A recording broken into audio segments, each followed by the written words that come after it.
The Gomper came into my barn around July or August of his 2-year-old year. He's added about a hand worth of height to him during the summer and really grew up. He kind of leaned out and he looks a lot more like a route horse than he does a sprinter.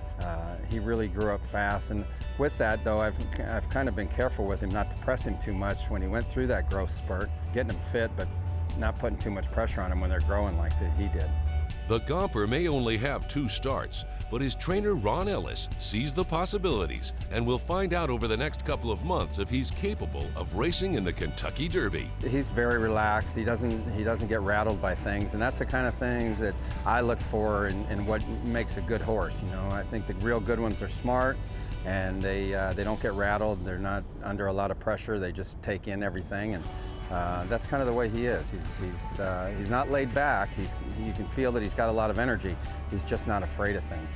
Knowing the importance of building a foundation, Ellis had the Gomper make his debut the first week of December. His maiden win at Los Al was absolutely amazing for me. I mean, I knew he was a really talented horse before we ever ran him, and I picked Los Alamitos just to get him started in an early December start, and then kind of roll to where he could really race once a month if he was good enough to go to the Kentucky Derby and get enough experience. His race at Los Alamitos was really an eye-opener even for me. Our plan was just to get him a race under his belt, have a good experience, and teach him how to rate and pass horses. And they're off.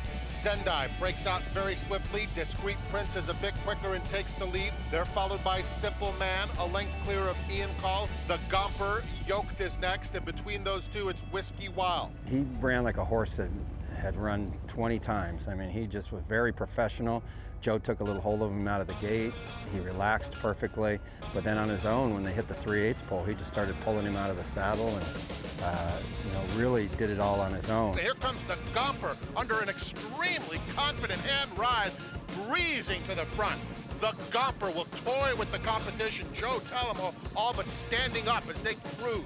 But it was the race that really opened my eyes that, man, he could really be a serious horse. You really watched that race, it looked just like a workout. Joe asked him a little bit down the lane, and he just flew by everybody. And it turned out to be a pretty good field. The second place horse came back to run second here, and the third place horse came back to win. The Gomper would make his second start the final day of December, the day before he would turn 3 years old. I had planned his second start maybe being just a maiden race. His second start, I thought, was an equally good a race. He just hooked a runner that's a potential stake horse, and he was 7 clear of the rest of the horses. The Gomper now coming fast on the outside. Serbian Cyclone has the advantage. The Gomper closing ground, but Serbian Cyclone digs deep and finds more, and they won't get to Serbian Cyclone. Serbian Cyclone wins powerfully. The Gomper running on second. I've kind of looked at this horse as a route horse all along, and the sprinting races weren't going to be that important to us. He just hooked a really talented young sprinter.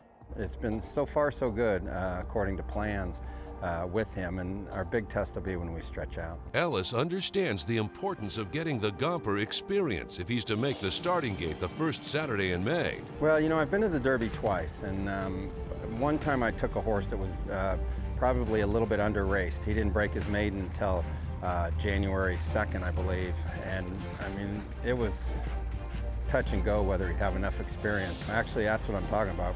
With a little bit of racing luck, could have won the race. He was a flying fourth. And the gutsy gelding Funnyside has won the 129th Kentucky Derby. I would love to win the Derby. I mean, I live with my wife constantly reminding me that the Derby is really the only race there is that matters. If one looks like it's good enough and is physically mature enough, I would love to be there. The Gomper will continue his education Friday in Santa Anita's 3rd race in an optional allowance. Well, now that he's has 2 sprints under his belt, it's time to stretch him out. I mean, I really believe that's what he wants to do.